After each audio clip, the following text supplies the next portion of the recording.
साथियों, आप सभी का इस प्लेटफॉर्म पर स्वागत है। यहाँ पर हम लोग दो स्वतंत्रता सेनानियों के बारे में बात करेंगे, जिनके नाम हैं मातंगनी हजारा और कनकलता बरुआ।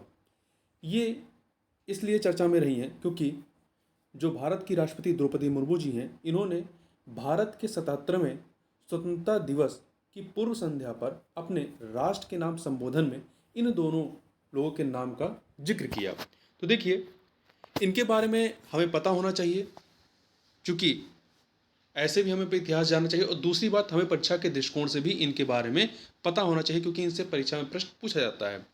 तो देखिए, राष्ट्रपति द्रौपदी मुर्मू जी ने 77वें स्वतंत्रता दिवस की पूर्व संध्या पर राष्ट्र के नाम अपने संबोधन में कहा कि आज की महिलाओं ने ऐसे अनेक क्षेत्रों में अपना विशेष स्थान बना लिया है जिनमें कुछ दशकों पहले उनकी भागीदारी की कल्पना भी नहीं की जा सकती थी। अपने संबोधन में इन्होंने कहा कि मातंगनी हजारा और कनकलता बरुआ जैसी वीरांगनाओं ने भारत माता के लिए अपने प्राण न्यौछावर कर दिए। उन्होंने कहा कि माँ कस्तूरबा राष्ट्रपिता महात्मा गांधी के साथ कदम मिलाकर सत्याग्रह के मार्ग पर चलती रहीं। उन्होंने कहा कि सरोजनी नायडू, अम्बू अम्मू स्वामीनाथन, रमा देवी, अरुणा आसफ अली और सुचेता कृपलानी जैसी महिला विभूतियों ने अपने बाद की सभी पीढ़ियों की महिलाओं के लिए आत्मविश्वास के साथ देश तथा समाज की सेवा करने के प्रेरक आदर्श प्रस्तुत किए हैं। तो हम अब सबसे पहले मातंगनी हजारा जी के बारे में बात करें, तो यदि इनका हम थोड़ा सा जीवन परिचय देखें तो 17 अक्टूबर 1870 को मातंगनी हजारा ने तमलुक शहर से, ये आपका जो पश्चिम बंगाल राज्य है, तत्कालीन बंगाल कहलाता था, तो वहाँ के तमलुक शहर से कुछ दूरी पर मौजूद होगला मिदनीपुर जिला में एक साधारण परिवार में इनका जन्म हुआ। उन्हें बाल विवाह का दंश झेलना पड़ा और अत्यंत निर्धनता के चलते उनका विवाह मात्र 12 वर्ष की आयु में 62 वर्षीय विदुर त्रिलोचन हाजरा से कर दिया गया था। अब इनके बारे में जो महत्वपूर्ण बातें हैं उनको थोड़ा पॉइंट में देख लीजिए, फिर डिटेल से देखते हैं। पहली बात की, मातंगनी हजारा 73 वर्ष की थी जब वह 1942 के भारत छोड़ो आंदोलन के दौरान पश्चिम बंगाल के तमलुक में एक मार्च का नेतृत्व करते हुए ब्रिटिश गोलियों का शिकार हो गई थी। 61 साल की उम्र में उन्हें 1930 में सविनय अवज्ञा आंदोलन और गांधी जी के नेतृत्व में नमक मार्च में भाग लेने के लिए गिरफ्तार कर लिया गया था।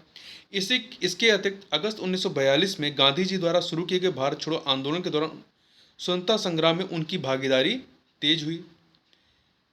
इस आंदोलन के दौरान एक बड़े जुलूस का नेतृत्व करते समय ब्रिटिश पुलिस ने उनकी गोली मारकर हत्या कर दी थी 1942 के भारत छोड़ो आंदोलन के दौरान। और 1977 में कोलकाता मैदान में किसी महिला क्रांतिकारी को समर्पित पहली प्रतिमा मातंगनी हजारा जी की बनाई गई। अब थोड़ा सा इनके बारे में डिटेल से देखें तो 1905 के स्वदेशी आंदोलन के दौरान मातंगनी हजारा का राष्ट्रवादी चरित्र जो है मुख्य रूप से सामने आता है। बहिष्कार और निष्क्रिय प्रतिरोध की रणनीति के उस दौर में उन्होंने गांधीवादी कार्य पद्धति में पूर्ण आस्था बनाए रखी। सूत कातने और खादी वस्त्रों को धारण करने की दिशा में उस समय की भारतीय महिलाओं के समक्ष उन्होंने एक मिसाल पेश किया। मातंगनी हजारा ने गांधी जी के नमक सत्याग्रह में भी सक्रिय रूप से भाग लिया। तो आप देखें, इन्होंने राजनीतिक रूप से 1905 से ही जो है पार्टिसिपेट करना प्रारंभ कर दिया था। 1932 में उनके गांव में एक जुलूस निकला, उसमें कोई भी महिला नहीं थी। यह देखकर मातंगनी हजारा जुलूस में सम्मिलित हो गईं। इसके साथ ही वे गांधी जी के सविनय अवज्ञा आंदोलन की सक्रिय महिला सहभागी भी थीं।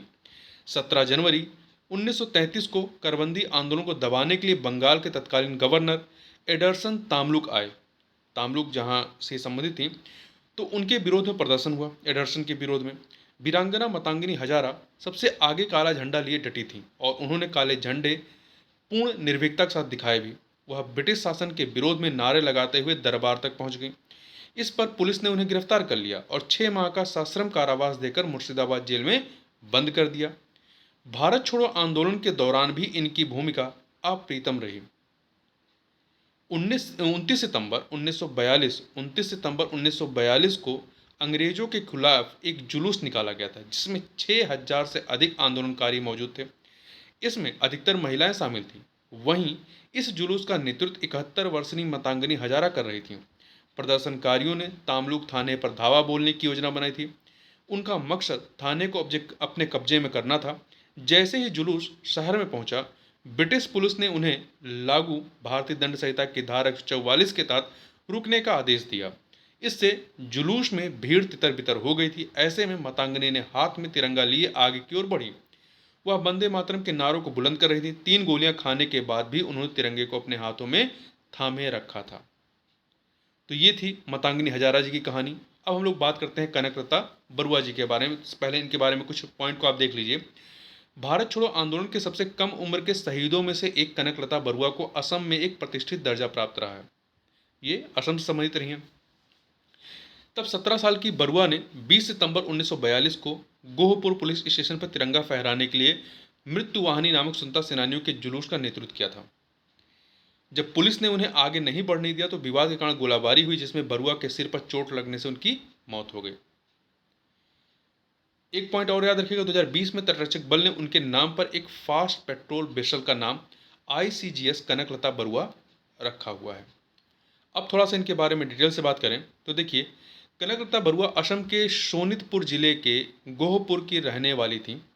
भारत छोड़ो आंदोलन के दौरान उनकी आयु मात्र 18 वर्ष थी। देखिए, कहीं 17 वर्ष लिखा है, कहीं 18 वर्ष लिखा है, तो आप लगभग मान कर सकते हैं 17 से 18 वर्ष के बीच की थी ये।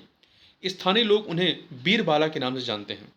20 सितंबर 1942 को भारी संख्या में लोग गोहपुर पुलिस चौकी पर एक शांतिपूर्ण तरीके से प्रदर्शन करने के लिए पहुंच रहे थे। उनका उद्देश्य पुलिस चौकी पर लगे यूनियन जैक को उतारकर भारतीय झंडा फहराना था। कनकलता महिलाओं के समूह का प्रतिनिधित्व कर रही थी। थाने के दरोगा की धमकी देने पर भी वो नहीं मानी और झंडा लेकर आगे बढ़ती रही। आखिरकार वो पुलिस की गोली की शिकार हुई और शहीद हो गई। तो इस प्रकार से इस वीडियो में हमने 2 महिला स्वतंत्रता सेनानियों के बारे में जाना। पहली थी मातंगनी हजारा और दूसरी रही है कनकलता बरुआ। तो ये दोनों ही हमें हमारे इतिहास के दृष्टिकोण से और हमारी परीक्षा के दृष्टिकोण से काफ़ी महत्वपूर्ण है। तो इस वीडियो में बस इतना ही। मिलते हैं नेक्स्ट वीडियो में, तब तक के लिए बहुत बहुत धन्यवाद।